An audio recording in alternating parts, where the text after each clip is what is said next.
नमस्कार दोस्तों, आइए यूपीएससी जीएस पेपर मेंस 4 का एथिक्स का यह प्रश्न देखते हैं। प्रश्न का उत्तर हम लोगों को 150 वर्ड में लिखना है। और यह बात आप ध्यान रखिएगा कि हिंदी मीडियम के लिए एथिक्स का पेपर बहुत ही ज़्यादा इंपॉर्टेंट है, क्योंकि इसमें अच्छे नंबर आते हैं।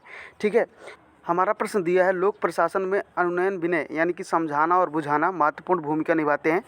चर्चा कीजिए, साथ ही प्रभावी अनुनयन विनय के विभिन्न तत्वों पर चर्चा कीजिए, प्रकाश डालिए। ठीक है, तो आपको इस साइड और इस साइड नहीं लिखना है, बार बार मैं कहता हूँ। और एथिक्स का है, ध्यान से देखिएगा, क्योंकि एक बार आपने इसे लिख लिया, ज़्यादा इसमें चेंजेस नहीं होते हैं, अपडेटेड नहीं करना पड़ता है।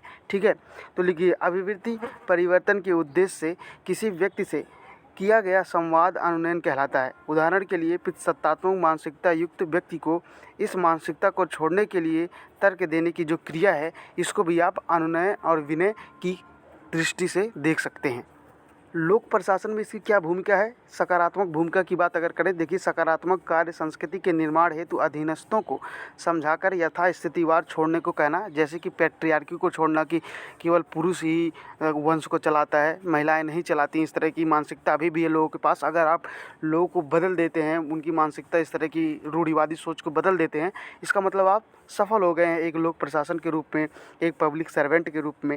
आप दूसरा पॉइंट लिख सकते हैं कि विवाद समाधान है, तो जैसे कि प्रशासन, जनता का प्रशासन में आपसी कर्मचारियों के विवाद का जो समाधान होता है, उससे भी आप एक लोक प्रशासन के रूप में सफल हो सकते हैं।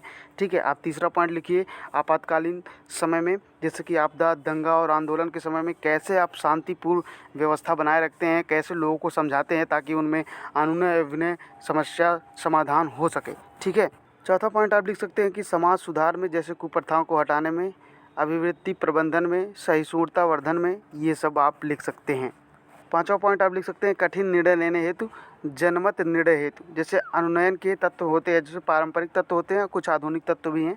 पारंपरिक तत्व की अगर बात करें तो विषय वस्तु क्या है इसकी, जैसे कि अभिवृत्ति के क्या परिवर्तन करना चाहते हैं। अगर हम संज्ञानात्मक तत्व की बात करें तो पीयर टू पीयर संवाद, पब्लिक टू पब्लिक संवाद की बात कर रहे हैं यहाँ पर। उसके बाद से अप्रत्यक्ष मामलों, कथनों का प्रयोग किया जाना। इसके अलावा यह भी ध्यान में रखना है कि अनुनयनकर्ता कौन है, प्रभावी हो, आकर्षक हो, जैसे अनुनयित करना आसान हो, इस तरह की स्थितियाँ हो सकती हैं। उपयुक्त तत्वों पर विचार कर प्रक्रिया करना। ठीक है, अगर हम आधुनिक पॉइंट को लिखें तो देखिए, दृश्य शैली का प्रयोग करना, विशेषज्ञों का प्रयोग, उदाहरण के लिए नशा मुक्ति हेतु स्वास्थ्य विशेषज्ञों का प्रयोग करना, इस तरह से जोड़कर आप लिख सकते हैं।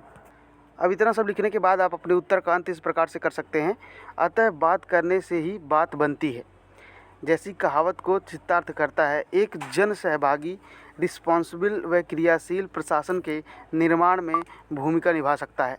Thank you so much for watching this lecture.